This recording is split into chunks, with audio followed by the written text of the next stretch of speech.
नमस्कार, मी विलास बडे. News 18 लोकमतच्या prime time या बुलेटिनमध्ये आपल्या सगळ्यांचं स्वागत. बुलेटिनच्या सुरुवातीला बातमी बळीराजाच्या एकजुटीच्या विजयाची. पंतप्रधान नरेंद्र मोदी यांनी आज देशाला संबोधित करताना कृषीविषयक तीनही कायदे मागे घेण्याची घोषणा केली. या प्रश्नावर आंदोलन करणाऱ्या शेतकऱ्यांना त्यांनी घरी परतण्याचं आवाहन केलं. हे तीनही कृषी कायदे मागे घेण्यासाठी काही शेतकरी संघटनांनी 1 वर्षापासून आंदोलन पुकारलेलं होतं. प्रयत्न करून सुद्धा आम्ही काही शेतकऱ्यांना त्यांच्या हिताचं स्पष्टीकरण देऊ शकलो नाही. शेतकऱ्यांचा एक वर्ग त्याला विरोध करत होता, पण आमच्यासाठी तो महत्त्वाचा होता. या शेतकऱ्यांनाही सगळ्यांना समजवण्याचा प्रयत्न केला. अनेक माध्यमातून चर्चा सुरू राहिली, पण शेतकऱ्यांचा युक्तिवाद समजून घेण्यात आम्ही कुठलीही कसर सोडली नाही, असं पंतप्रधान म्हणाले. आणि त्याचबरोबर त्यांनी शेतकऱ्यांच्यासाठी म्हणून जे 3 कृषी कायदे केंद्र सरकारने आणलेले होते, तिन्ही कृषी कायदे मागे घेण्याची घोषणा केली. त्यामुळे गेल्या वर्षभरापासून केंद्र सरकारच्या विरोधात आंदोलन करणाऱ्या शेतकऱ्यांच्या एकजुटीचा विजय झाला. आज मैं आपको, पूरे देश को ये बताने आया हूं कि हमने 3 कृषि कानूनों को वापस लेने का, रिपील करने का निर्णय लिया है. इस महीने के अंत में शुरू होने जा रहे संसद सत्र में, इसी महीने में हम तीनों कृषि कानूनों को रिपील करने की संवैधानिक प्रक्रिया को पूरा कर देंगे. मैं आज अपने सभी आंदोलनरत किसान साथियों से आग्रह कर रहा हूं. आज गुरु पर्व का पवित्र दिन है. अब आप अपने अपने घर लौटे, अपने खेत में लौटे, अपने परिवार के बीच लौटे. आइए एक नई शुरुआत करते हैं, नए सिरे से आगे बढ़ते हैं. काँग्रेसच्या नेत्या प्रियंका गांधी यांनी या निर्णयावर नेमकी काय प्रतिक्रिया दिली आहे ती सुद्धा जाणून घेऊयात. जब ये सब कह रहे थे तो क्या हुआ? प्रधानमंत्री जी चुप क्यों थे? बल्कि उन्होंने आंदोलनजीवी शब्द बोला. जब किसानों की हत्या हो रही थी, जब किसानों को मारा जा रहा था, जब लाठियां बरसाई जा रही थी, जब उनको गिरफ्तार किया जा रहा था, तो कौन कर रहा था? आपकी ही तो सरकार कर रही थी. आज आप आकर कह रहे हैं कि ये कानून आप रिपील करेंगे, तो हम कैसे भरोसा करें? हम आपकी नियत पे कैसे भरोसा करें? कृषी कायदे मागे घेण्याच्या घोषणेवर मुख्यमंत्री उद्धव ठाकरे यांनी सुद्धा प्रतिक्रिया दिली आहे. जनतेची ताकद देशाला कळली असं मुख्यमंत्र्यांनी म्हटलंय. शेतकरी कायद्याविरोधात देशभर विरोधाचं वातावरण होतं. आंदोलनं सुरू होती आणि आजही सुरू आहे. आपल्या सगळ्यांचं पोट भरणाऱ्या अन्नदात्याचं यात नाहक बळी गेले, पण या अन्नदात्यानं आपली शक्ती दाखवून दिली. त्यांना माझं त्रिवार वंदन. जे वीर या आंदोलनात प्राणास मुकले त्यांना मी या निमित्तानं नम्र अभिवादन करतो. असो, आता सरकारला उपरती झाली आणि हे कायदे मागे घेण्याची घोषणा पंतप्रधानांनी करून गुरु नानक जयंतीच्या निमित्तानं एक चांगलं पाऊल उचललं. त्याचं मी स्वागत करतो. महाविकास आघाडीने या कृषी कायद्याविरोधात आपली भूमिका असल्याचं वारंवार सांगितलं. शिवाय मंत्रिमंडळात, विधिमंडळात देखील कायद्याच्या दुष्परिणामावर चर्चा केली. केंद्राने यापुढे असे कायदे आणण्यापूर्वी सर्व विरोधी पक्ष आणि संबंधित संघटना यांना विश्वासात घेऊन संपूर्ण देशाच्या दृष्टीनं हिताचा निर्णय घ्यायला हवा. आज जी नामुष्की उडवली असं होणार नाही. हे कायदे मागे घेण्याची तांत्रिक प्रक्रिया लवकरात लवकर सुरू होईल अशी माझी अपेक्षा आहे, असं म्हणत त्यांनी प्रतिक्रिया दिली. दरम्यान देशातले हे 3 महत्त्वाचे कृषी कायदे रद्द केल्यानंतर विविध राजकीय पक्षाच्या नेत्यांनी काय प्रतिक्रिया दिल्या जाणून घेऊयात. हमने 3 कृषि कानूनों को वापस लेने का, रिपील करने का निर्णय लिया है. इस फैसले का और इस घोषणा का हम स्वागत करते हैं. किसानों की जो जीत हुई है, मैं उसके लिए गुरुपर्व भी और किसानों को बधाई देता हूँ. हाँ, लड़ा ऐतिहासिक लड़ाई पीछे लिया है, वो भी राजनीति के लिए लिया है, लेकिन मैं स्वागत करता हूँ. इस देश में किसानों का विजय हुआ है. जय किसान, जय किसान. ये उन शहीदों को जाता है जो 750 से ज़्यादा किसान शहीद हुए। ये उनको जाता है, उन आदिवासियों को जाता है, उन मजदूरों को जाता है, उन किसान महिलाओं को जाता है जिन्होंने इस आंदोलन को हिस्सा बना, और ये उन्हीं की जीत है। पंतप्रधान नरेंद्र मोदींनी तिन्ही कृषी कायदे मागे घेतल्यानंतर शेतकऱ्यांनी जल्लोष व्यक्त करत आनंद साजरा केला। पण दुसरीकडे महाविकास आघाडीच्या नेत्यांनी पंतप्रधानांवर थेट निशाणा साधला। पंजाब आणि उत्तर प्रदेशातील आगामी निवडणुका डोळ्यासमोर ठेवून पंतप्रधान मोदींनी हा निर्णय घेतल्याची टीका राष्ट्रवादीसह शिवसेना आणि काँग्रेसने केली आहे। जे संघर्ष झाला त्या संघर्षामध्ये उत्तर प्रदेशचा काही भाग, राजस्थान, पंजाब, हरियाणा या भागाचे शेतकरी अधिक संघर्षाला उतरले आणि आता पंजाब आणि उत्तर प्रदेश या ठिकाणच्या निवडणुका आल्या। या निवडणुकीमध्ये भाजप सरकारचे प्रतिनिधी गावात गेल्याच्या नंतर शेतकरी त्यांना विचारतील, त्याची किंमत चुकावी लागेल। हे ज्यावेळी लक्षात आलं त्यावेळी हे कायदे परत घ्यायचा निर्णय आज का काल त्यांनी घेतलेला। ठीक आहे, उशिरा का होईना साधं आलं, त्याच्याबद्दल मी काही दुःख व्यक्त करत नाही। अखेर आज प्रधानमंत्र्यांना 3 काळे कायदे मागे घ्यावे लागले। यात अर्थात राजकारण असायलाच पाहिजे। पंजाब आणि उत्तर प्रदेशच्या निवडणुकीत भारतीय जनता पक्षाच्या पायाखालची वाळू सरकते आहे, शेतकरी संतप्त आहे आणि तो आपला पराभव करेल या एका राजकीय भयातून सुद्धा हे 3 काळे कायदे मागे घेतले असावे। तरीही उशिरा का होईना प्रधानमंत्र्यांनी देशाचा आवाज ऐकला आणि प्रथमच त्यांची मन की बात जी आहे ती देशाच्या भावनेशी जोडली गेलेली आहे। त्यांचं मी स्वागत करतो आणि अभिनंदन करतो। पंतप्रधान कुठलाही निर्णय राजकीय फायद्याशिवाय आणि सत्तेमध्ये राहण्याकरता निवडणुका जिंकण्याशिवाय ते घेत नाहीत। नुसतीच पंजाब उत्तर प्रदेश नव्हे तर उत्तराखंडमध्ये देखील याचा परिणाम अनिष्ट होणार आहे आणि त्यामुळं मग गोव्यात तर त्यांच्या हातात राहणार नाही। गोव्यातली माणसं कशी पक्ष सोडून चालली आहेत, मंत्रिपदं सोडून चालली आपण पाहतोय। त्यामुळे आता मला वाटतं की मोदीच्या शासनकाळाला उतरती काळा लागलेली आहे। आता फक्त शेवटचे जे आहे की विरोधी पक्षांनी एक येऊन जर एकास एक उमेदवार उभे करण्याचा जर निर्णय घेतला तर मोदी पुढच्या कुठल्याही निवडणुकीमध्ये यशस्वी होऊ शकणार नाहीत। यानंतर बातमी आहे राज्यातल्या एसटी कर्मचाऱ्यांच्या संपाविषयीची। देशभरात 3 कृषी कायदे रद्द केल्यानंतर शेतकऱ्यांमध्ये आनंदाची लाट पसरलेली असताना दुसरीकडे राज्यातील एसटी कर्मचाऱ्यांचं गेल्या अनेक दिवसांपासून सुरू असणाऱ्या आंदोलनावर मात्र तोडगा निघालेला नाही। त्यामुळे देशपातळीवर शेतकऱ्यांच्या आंदोलनाला मिळालेलं यश एसटी कामगारांच्या संपाला सुद्धा मिळणार का हा प्रश्न आज उपस्थित केला जातोय।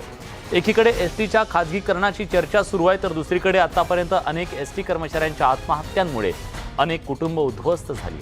त्यात आज परिवहन मंत्री अनिल परब यांनी एसटीच्या खाजगीकरणाबद्दलचं विधान केलं। एसटीच्या खाजगीकरणाचा विचार नसून तो पर्याय असल्याचं परब म्हणाले। काल घेण्यात आलेल्या बैठकीत एसटी पुन्हा एकदा रस्त्यावर आणण्यासाठी विविध पर्यायांचा विचार केला। संबंधित कंपनीला सूचना दिल्या असून विलीनीकरणाबाबतचा निर्णय समितीच घेईल असं परब म्हणाले। तसंच एसटी कर्मचाऱ्यांच्या आंदोलनावर सुद्धा परब यांनी वक्तव्य केलंय। चर्चा नेमकी कुणाशी करायची? आंदोलक युनियनचं ऐकत नाहीत आणि भाजप नेत्यांचंही ऐकत नाहीत, त्यामुळे आंदोलन नेतृत्वहीन झाल्याचा आरोप त्यांनी केला। कामगारांनी कुणाशी बोलावं हे माझ्याशी सांगावं, मी बोलायला तयार असल्याचंही ते म्हणाले।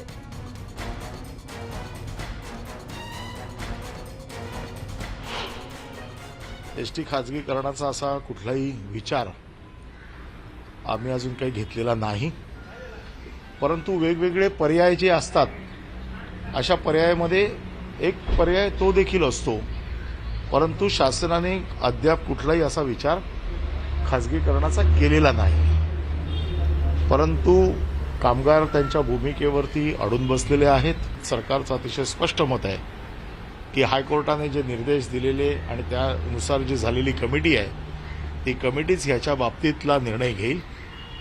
त्याच्या व्यतिरिक्त त्यांचे जे प्रश्न आहेत त्याच्यासाठी चर्चेची दारं खुली आहेत।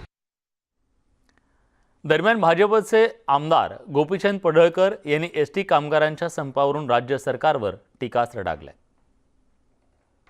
एसटी महामंडळाचं जे आंदोलन सुरू आहे त्यातनं एक नवीन नेतृत्व उभं राहते राज्यस्तरावरती, ते म्हणजे गोपीचंद पडळकर आपल्यासोबत आहेत. मला सांगा, या संपाचा शेवट कुठं?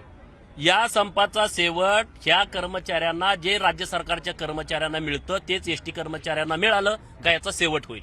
आता तोपर्यंत सरकार याचा ऐकत शेवट नाही होणार. तुमचं. सरकार ऐकल, सरकारच्या मानगुटी तुम्ही 22 तारखेला काहीतरी घेराव आंदोलन करणार राज्यस्तरावर, काय ते? नाही तर ते आम्ही ठरवू. अजून आज तर किती 19 तारीख आहे. आम्ही रोज नवीन नवीन वेगवेगळे आंदोलन करतोय. लोकशाहीच्या माध्यमातून आम्ही आंदोलन करतोय. कोर्टाने हे मान्य केलं की देशाला एक दिशा देणारं हे आंदोलन आहे. जेव्हा सरकारच्या वतीनं कोर्टामध्ये सांगितलं की हे बेकायदेशीर संप ठरवा आणि आमच्या डेपोच्या 100 मीटर परिसरामध्ये यांना येऊ देऊ नका, यांना बंदी घाला. कोर्टाने विचारलं त्यांना की काय यांनी काय त्रास दिलाय का, यांनी काय तोडफोड केली का, तर नाही. तर माननीय उच्च न्यायालयाने स्पष्टपणे सांगितलं की हे आंदोलन खूप चांगल्या पद्धतीनं चालू आहे, त्यामुळे मला हे बेकायदेशीर ठरवता येणार नाही. तर पुढची इतक्या दिशा काय? व्यवस्थितपणे आम्ही करतोय. जर सरकारला वाटत असेल लोकशाहीच्या मार्गातून आम्ही आंदोलन करून न्याय मागतोय, तरी तो चिरडायचा प्रयत्न करणार असतील तर मग आम्ही उग्र स्वरूपाचं आंदोलन करू आणि या सरकारला सळो की पळो करून सोडू. पुढची दिशा काय आंदोलनाची? पुढचे आता कळलं ना तुम्हाला. तर आज 10वा घातला आम्ही सरकारचा, उद्या काहीतरी वेगळं नवीन नवीन आम्ही रोज करतो. या संपाचं गिरणी संप होणार नाही, त्याची कसा काळजी होईल कशी गिरणी घ्याल? संप? ते सगळ्यात होतील. हे बघा, ह्या पुढ्या सोडताय, कामगारांच्या मनामध्ये भीती निर्माण. हे काय त्यांच्या घरची नोकरी आहे का? सरकार करू पाहताय. सरकार करू पाहत असेल तरी आम्ही ते होऊ देणार नाही. या एसटी कर्मचाऱ्यांच्या पाठीशी आम्ही ठामपणे उभं राहणार. हे होते गोपीचंद पडळकर यांनी सांगितलं, आम्ही शेवटपर्यंत या कामगारांच्या पाठीशी उभे राहू आणि ह्या संपाचं कुठेही वेगळं वळण लावू दिलं जाणार नाही. व्हिडिओ जर्नलिस्ट गणेश कदमसह चनन खुंदे, न्यूज 18 लोकमत, पुणे. राष्ट्रवादी काँग्रेसचे नेते नवाब मलिक यांनी पुन्हा एकदा समीर वानखेडे यांच्यावर आरोप केलाय. वानखेडे अल्पवयीन असतानाच त्यांचे वडील ज्ञानदेव वानखेडे यांनी दारू विक्रीचा परवाना घेतल्याचा दावा मलिकांनी केलाय. समीर वानखेडेंनी केंद्रीय कर्मचाऱ्यांच्या सेवा नियमांचं उल्लंघन केलं असल्याचा आरोप केलाय. त्या परवान्याचं सातत्यानं समीर वानखेडेंच्या नावानं नूतनीकरण केलं गेलं. 2022 पर्यंत नूतनीकरण करण्यात आलं असा आरोप त्यांनी केलाय.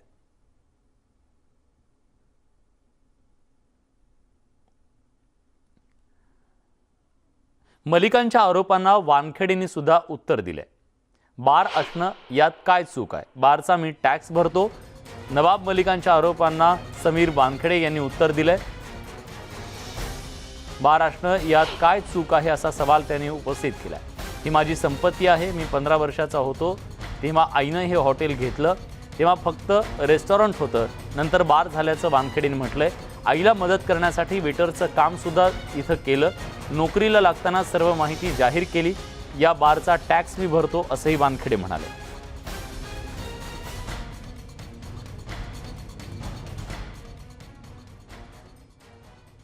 दरम्यान मंत्री नवाब मलिक यांनी जो फोटो ट्विट केला तो बार एनसीबीचे अधिकारी समीर वानखेडेंच्या मालकीचा नसून वाशीच्या सेक्टर 19 मधील एपीएमसी मार्केट परिसरातला ट्रक टर्मिनल्स इथला सद्गुरू फॅमिली रेस्टॉरंट आणि बार हा समीर वानखेडेंच्या मालकीचा असल्याची माहिती समोर आली आहे.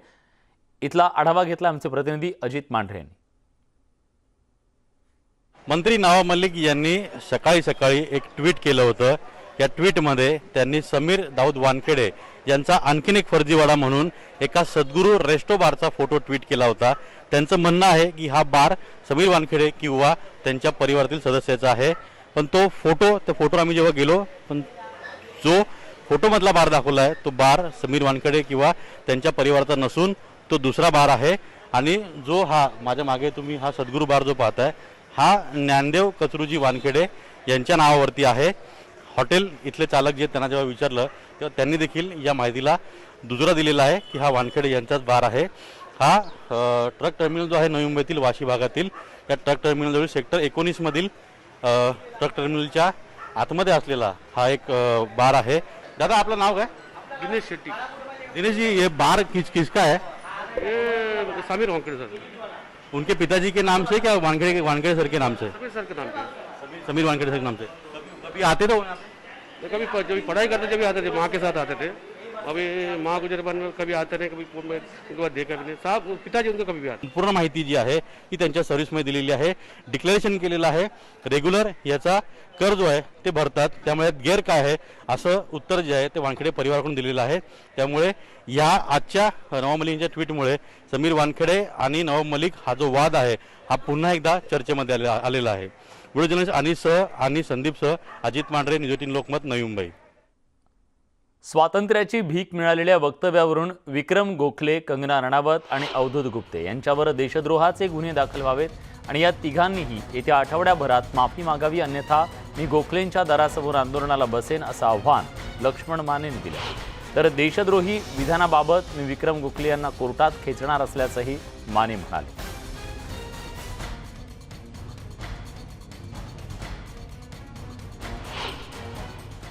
त्या बाईंच्याबद्दल मला काहीच बोलायचं नाही। शीत पपेट, मोदीसुद्धा पपेट।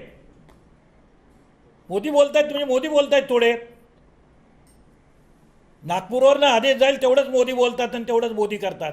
त्याच्यामुळे या बाईंना पहिल्यांदा अरेस्ट केली पाहिजे आणि देशद्रोहाचे गुन्हे या तिघांवरती दाखल केले पाहिजेत। मी आपल्या माहितीसाठी सांगतो की मी इथून उठणार आहे, पोलीस स्टेशनला जाणार आहे आणि या तिघांच्यावरती सुद्धा राष्ट्रद्रोहाचे गुन्हे दाखल करणार आहे। डोकलामध्ये माघार घ्यावी लागल्यानंतर चीननं कुरापती करत लडाख आणि त्यानंतर आता अरुणाचल प्रदेशमध्ये आगळीक केली आहे। चीननं अरुणाचल प्रदेशमध्ये भारताच्या हद्दीत 4.5 किलोमीटर घुसखोरी करत गाव वसवलं। हा भाग अरुणाचल प्रदेशच्या सुबनसिरी जिल्ह्यातला आहे। चीननं वसवलेल्या गावाचं सॅटेलाईट फोटो समोर आल्यानंतर गावाचे काही फोटो सोशल मीडियावर व्हायरल झाले। या गावात चीननं सुमारे 100 घरं बनवली आहेत, मोठे रस्ते, बहुमजली इमारती सुद्धा फोटो दिसत आहेत। घरांवर चीनी झेंडे लावण्यात आलेत। सीमेलगतच्या भागात चीन जवळपास 6000 गावं वसवणार असल्याचं म्हटलं जात आहे। चीननं हे गावं सुबनसिरी जिल्ह्यातल्या सारी चू नदीच्या किनाऱ्याजवळ वसवले। एका सॅटेलाईट फोटोमधून याचा खुलासा झाला। या भागावर भारत आणि चीनचा दावा असून दोन्ही देशांमध्ये अनेक वर्षांपासून यावरून वाद आहे। या भागावर चीनचा 1959 पासून ताबा आहे। काही वर्षांपूर्वी चीननं या भागात चौकी उभारली। ही चौकी समुद्रसपाटीपासून 2700 मीटर उंचीवर आहे।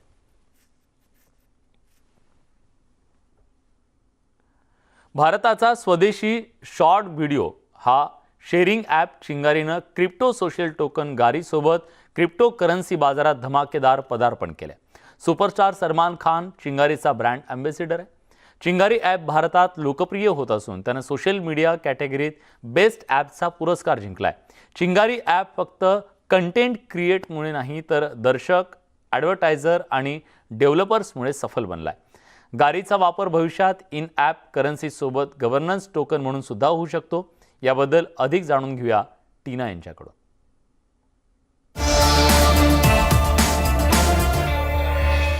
इन्फ्लुएंसर या क्रिएटर, ये कोई सीरियस वर्क प्रोफाइल या प्रोफेशन है? इस बात को ही कोई सीरियसली नहीं लेता। इसके 2 रीजंस हैं, कंटेंट मोनेटाइजेशन की स्टेबिलिटी नहीं, और इसके आगे क्या? ये सवाल हमेशा ही रहता है। बट गारी टोकन की वजह से हमें कंटेंट मोनेटाइजेशन में स्टेबिलिटी मिल रही है। गारी टोकन की वजह से क्रिएटर्स को एक सब्सटैंशियल अमाउंट कमाने का मौका मिलेगा। लोकल मार्केट के टेम्परेरी ट्रेंड से आगे बढ़कर हम सिंसियर कंटेंट क्रिएशन पर ध्यान दे सकते हैं और इस प्रोफेशन को लॉन्ग टर्म कंटिन्यू कर सकते हैं।